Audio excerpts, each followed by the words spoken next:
오늘 우리가 함께 볼 하나님의 말씀은 잠언 15장 8절부터 10절입니다.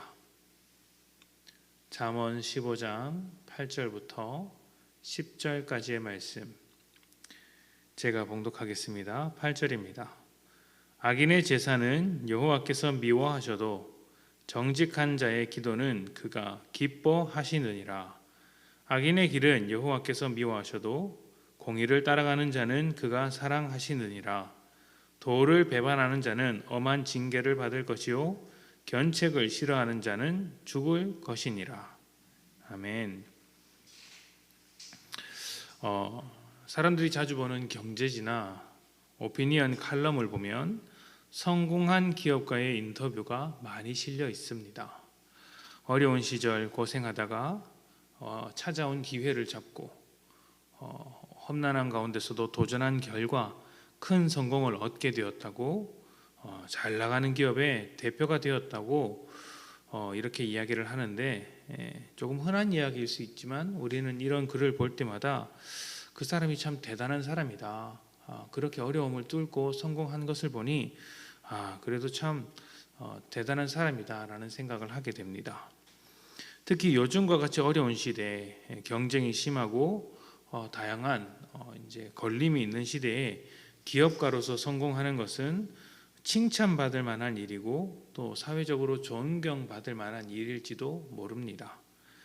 그런데 알고 보니 성공하는 과정 속에 온갖 비리와 부정이 있었고 불법적인 사업 확장이 있었다고 해봅시다. 뿐만 아니라 갑질을 부리며 사람들을 굉장히 괴롭게 했습니다. 또 법적으로나 도덕적으로나 문제가 많은 성공이라고 이제 드러나게 된 것이죠. 그러면 사람들이 이 사람의 성공, 또 이 사람 자체를 어떻게 평가할까요? 존경하고 말고의 문제를 넘어서서 굉장한 비난을 받게 될 것입니다. 훌륭한 줄 알았는데 아니었구나 라고 한 것이죠. 결과에 주목하는 시대, 결과를 사랑하는 시대지만 그렇다고 과정을 무시해서는 곤란합니다. 과정은 결과를 정당하게 만들어주는 힘이 있습니다. 결과만 좋으면 다 좋다는 말은 사실 성립되지 않는 것이죠. 과정과 결과 모두 좋아야 좋은 것입니다. 경계를 나누기 조금 애매한 구석이 있지만 예배도 결과와 과정으로 나눠서 생각해 볼 수 있겠습니다. 예배는 내 삶을 하나님께 드리는 것이죠. 삶이 과정이고 예배가 결과라고 말할 수 있습니다.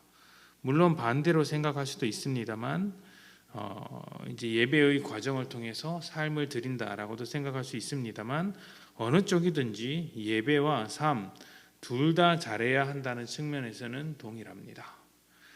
예배를 성실하고 잘 드리지만 정작 생활이 엉망인 사람들이 하나님께 참되게 예배하는 사람이라고 할 수 있을까요? 일주일에 6일을 자기 중심적으로 살다가 하루를 예배한다고 해서 하나님께서 기뻐하실까요? 만약 그렇게 생각한다면 그 사람은 하나님을 속일 수 있다고 생각하는 사람입니다. 하나님을 바보로 아는 것이죠. 우리가 일상의 삶, 생활을 실패할 수는 있습니다. 우리가 부족해서 하나님의 뜻대로 살아가는데 넘어질 수 있습니다. 완벽하지 못한 인간이기 때문에 하나님 앞에서 부끄러운 모습들이 있을 수 있죠. 유혹에 빠져서 후회하는 인생이 될 수도 있습니다. 그럴 때 하나님께서 예배를 통해 회복하시고 위로하실 것입니다.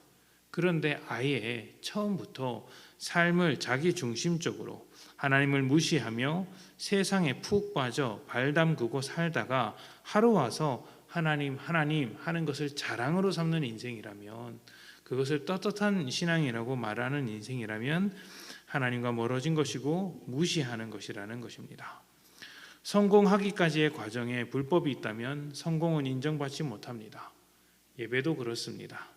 예배로 나오기까지 하나님께 불법적인 삶이 있다면, 하나님을 인정하지 않는 삶이었다면 그 예배가 아무리 대단한 예배여도 인정받지 못하는 것이죠. 그러니까 우리 교회가 더 신령한 예배, 하나님 앞에 참된 예배를 드리기 위해서는 그 나머지 6일간의 나머지 시간들에 성도들의 삶, 교회의 사역, 우리 사람들의 생활이 잘 드려져야 한다는 것입니다. 그 삶이 하나님 앞에 온전히 인정받을 때 우리의 예배도, 우리 교회의 모임도 하나님 앞에서 선하다 인정받는 것이겠죠. 그래서 순종이 제사보다 중요하고 삶이 예배보다 더 중요하다고 말할 수가 있습니다. 예배는 믿음으로 사는 삶의 일부입니다.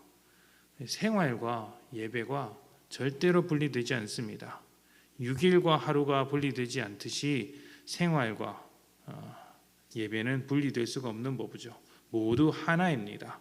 그렇기 때문에 모든 것을 주님께 드려야 하는 것이죠. 주님께서 다 받으셔서 이끌어 가시도록 우리의 예배도 온전히 드릴 뿐만 아니라 우리의 삶도 드려 주님의 뜻대로 살아가야 할 것입니다. 오늘 하루 우리 삶을 하나님 앞에 아름답게 만들어 가시기를 소망합니다. 그리고 온전한 모습으로 예배의 자리까지 나아오십시다. 하나님께서 우리의 예배를 받으시고 또한 삶의 모습을 보시며 기뻐하실 것입니다. 함께 기도합시다.